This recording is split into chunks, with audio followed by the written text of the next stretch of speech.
गुलाम महिउद्दीन को। अस्सलाम वालेकुम। अस्सलाम वालेकुम गुलाम, आपको आवाज़ आ रही है? जीएम सामीन, जीएम साहब की कॉल हमसे मिस हो गई है। अभी हम जीएम साहब को दोबारा ऑन लेंगे।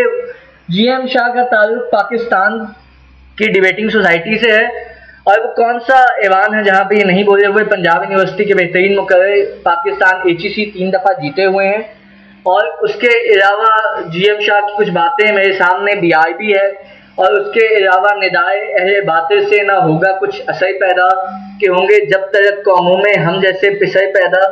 तुम मेरे लहू को छोड़ो जाओ, अहले बातिल को खबर कर दो कि खूने 100,000 अंजुम से होती है सहर पैदा। ये इनके बहुत मशहूर वो पैराग्राफ हैं जिनकी वजह से जीएम शाह को इस्लामाबाद और पाकिस्तान डिबेटिंग सर्किट जानता है।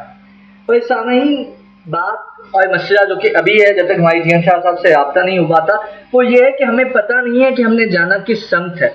हम लोगों के करने में कहने में बहुत फ़र्क है। हमारे कॉल और फेल का तादाद बहुत लंबा है। अभी सामयीन हम अपने साथ जीएम शाह साहब को कॉल पे ले रहे हैं। अस्सलाम वालेकुम गुलाम महिउद्दीन, कैसे हैं आप?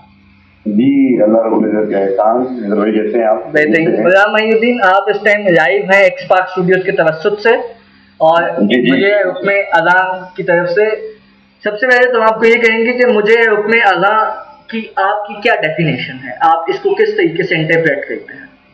देखिए जी, मुझे ये हुक्म अज़ान ला इलाहा इल्लल्लाह इससे बात करने से कबल मैं नहायत मशहूर हूँ आप सभी का कि मुझे इस मौका दिया कि मैं पूरी दुनिया तक अपनी आवाज़ पहुँचा सकूँ। दूसरी बात ये है कि मुझे हुक्म अज़ान ला इलाहा इल्लल्लाह इकबाल का वो हिस्सा है जिसमें अगर हम लोग बात करें तो इतनी डेप्थ, इतनी गहराई है कि आप हर लफ्ज़ की अगर तशरीह करना शुरू करें तो शायद बहुत बहुत वक्त लगता है। मैं अपनी सोच में अगर इसको ढालूं तो मुझे ये लगेगा कि मुझे हुक्म अज़ान से बता देंगे कि अब वो वक्त आ चुका है कि हम लोग अपनी जिम्मेदारियों को समझें और उनको निभाने की पूरी तरह से सही करें। उसकी वजह ये है कि आज हम लोग शायद अपनी बुनियाद को इसलिए भुला चुके हैं, अपनी बुनियाद से दूर हो चुके हैं, अपने इस्लाम के दर्स को भुला नहीं। उसकी वजह ये कि हमारे इस्लाम का दर्स ये था कि जिसको जो जिम्मेदारी सौंपी गई है, अगर वो तालिब इल्म है तो अपनी जिम्मेदारी को निभाए। अगर वो भी काम कर रहा है, किसी के मातहत है, उसको अपने काम करने की जिम्मेदारी को निभाना चाहिए। अगर वो किसी भी में एक मैसेज कर रहा है तो उसको चाहिए कि वो अपनी उस जिम्मेदारी को आसान तरीके से अंजाम दे ताकि उसके उस काम से दूसरों का भला हो, उसका अपनी जात का भी फायदा हो। जनाब जीएम शाह, आप अगर इसको बिल्कुल जैसे हम लोग कहते हैं कि अभी मैंने आपका जैसा तारुफ भी करवाया कि BIB के नाम पे गुलाम महिउद्दीन को एक बहुत बड़े लोगों का वो राविया जानता है और आवाज़ की दुनिया में एक बहुत बड़ा नाम है गुलाम महिउद्दीन का, तो आप जश्न आज़ादी के हवाले से हमारे जवानों को क्या कहेंगे? देखिए जी, सबसे पहले तो मैं अपने नौजवान नस्ल को यह जरूर कहना चाहूँगा कि कभी भी अपने माजी से इंसान को दूर नहीं होना चाहिए। तो BRB हो, मतलब हमारे एक मार्का जो हमारे नौजवानों ने किया वो हुए कोई और दूसरे दीगर मार्क, हमें अपने माजी से जुड़े रहना चाहिए। इसको यही होती है कि जो इंसान अपने माजी से ताल्लुक हो जाता है वो कभी भी अपने हाल और मुस्तकबिल को बेहतरीन बना सकता है। आप अपने माजी को याद रखिए, अगर अच्छा माजी है तो हाल में मजीद उसको बेहतर करने की कोशिश करें ताकि आपका मुस्तकबिल बेहतर हो। और अगर आपका माजी ऐसा है कि कुछ गलतियाँ सरहद हुई हैं, कुछ काम गलत हुए हैं, तो उन कामों को हाल में बेहतर बनाने की कोशिश करें और इंशाल्लाह आपका मुस्तकबिल भी बहुत बेहतर हो जाए। हमारी इल्तिजा है कि खूबसूरत से कते से हम आपको इजाज़त दें, तो कदा हम आप पे छोड़ देंगे, आप कौन सा बोलते हैं, तो ऐसा बोलिएगा कि सुनने वाले याद रख सकेंगे जीएम शाह आया था स्पार्क स्टूडियोज में बोल के गया। जी बिल्कुल बिल्कुल, मुझे एक बड़ा खूबसूरत कथा याद है कि आज भी हम लोग हमारी इसमें तारीफ और माजी हो गए कि हमने कभी भी हार के भी हम लोग नहीं हारे। तो मुझे एक बड़ा खूबसूरत कथा वो याद आ गया कि जज्बाए इश्क के संग जुर्रत करदार के साथ आदमी वो है जो जिंदा है किरदार के साथ। मेरे दोस्त जरा देश में हारा तो नहीं, मेरा सर भी तो बड़ा है बहुत खूबसूरत। बहुत शुक्रिया आपके वक्त का जीएम शाह साहब। आप गवर्नर हाउस में मौजूद होते हुए आपने हमें वक्त दिया, हम आपके तहे दिल से मशकूर हैं। बहुत शुक्रिया। मौला सानिया सामीन, जीएम शाह हो, वहीद शेख हो, नवीद सबी गौंदल हो, तौसीफ सबी गौंदल हो, फहद अली काज़मी हो, अहमद फवाद हो, उस्मान हो, कोई भी हो, सबका सवाल एक ही है। अभी हम चलते हैं अपने स्टूडियो के अंदर अहमद फवाद के पास, जिनके पास इस टाइम लाइव क्वेश्चंस आ रहे हैं, तो उनमें से कोई एक सवाल हम अभी लेंगे। जी अहमद, हमारे पास रिसेंट क्वेश्चन कौन सा है और कहाँ से है? अभी बेसिकली हमारे पास एक रीसेंट क्वेश्चन आया है वलीद शेख हैं, उन्होंने एक बड़ा अहम सवाल पूछा है क्योंकि नौजवान नस्ल आजकल इमरान खान को बहुत लाइक कर रही है। तो उनका ये सवाल है कि क्या हमारी अगली होप इमरान खान है, क्या हमारी नौजवान नस्ल जो है वो क्या इमरान खान में इन्वेस्ट कर सकती है। बेसिकली वो ये सवाल पूछ रहे हैं कि is Imran Khan the next president for us. देखें, मसला ये है कि हम लोगों का ये इब्तदा से मसला है जिसके हम आज बैठे हैं कि हमारे पास अगर 5 उंगली हैं तो एक उंगली हम दूसरों की तरफ उठाते हैं और दूसरों के कंधे और सहारे ढूंढते हैं। हमें ना तो इमरान खान चाहिए, ना जरदारी, ना लड़ाई, ना टवाना, ना मजारा। हमें कोई एक शख्स चाहिए जो हमारे अंदर से उठे, जो उठे तो दुनिया देखे कि ये अपनी गुर्बत देख के उठा, जो कि उठे तो 4 सूबों 5 सूबों को इकट्ठा लेके चले, जो चले तो इस विजन के साथ चले कि वो जब ईवान में जाएगा तो लोग उसकी बात सुनेंगे। लेकिन फिर वहाँ पे सवाल ये आता है कि जी हमें ईवान में कौन जाने देगा, यहाँ पे कुर्सियाँ बिकती हैं, यहाँ पे फतवे बिकते हैं, तो मेरी जान बिकने वाले भी तो हम ही हैं, बोली भी तो हमारी लिखती है। हाँ, अगर प्रेजेंट करंट स्टेटस में देखा जाए तो इमरान खान बाकियों में से बहुत बेहतर है, लेकिन फिर भी हमें एक ऐसा लीडर चाहिए जो हमारे अंदर से उठे।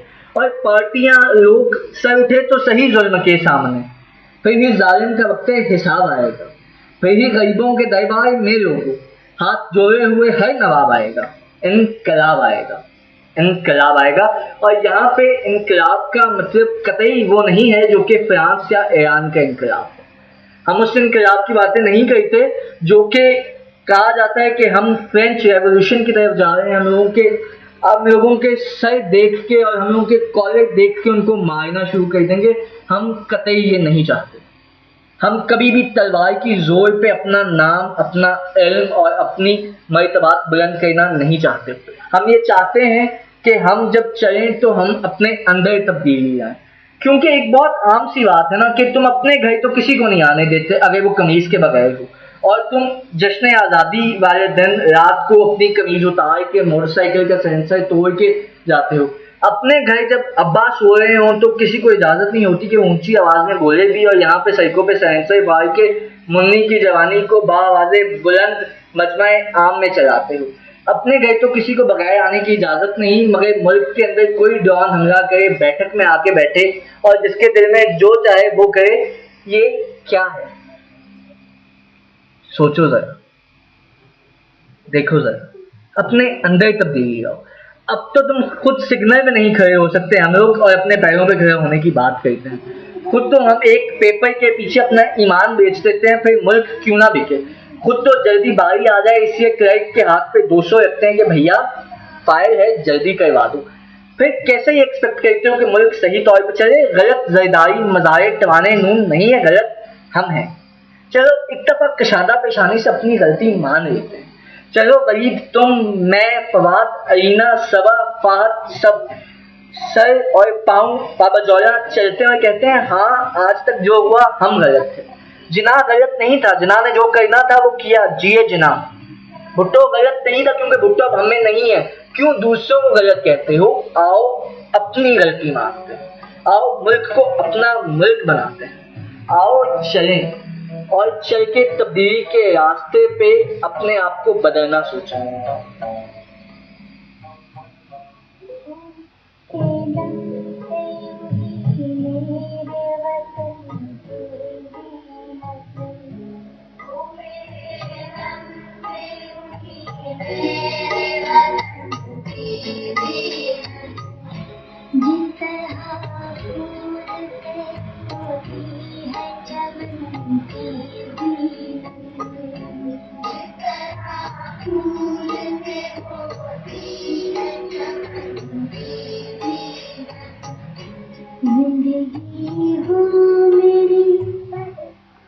और नौजवानों के लिए हम आज इसके कुछ नहीं कहेंगे कि आसमान जलती जमीन पर नहीं आने वाला, अब कोई और पैगंबर नहीं आने वाला।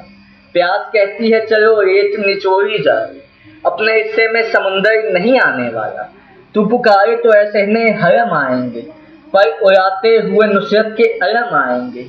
अब अबाबीलों के अंदाज में हम आएंगे, ये अलग बात है, तादाद में कम आएंगे।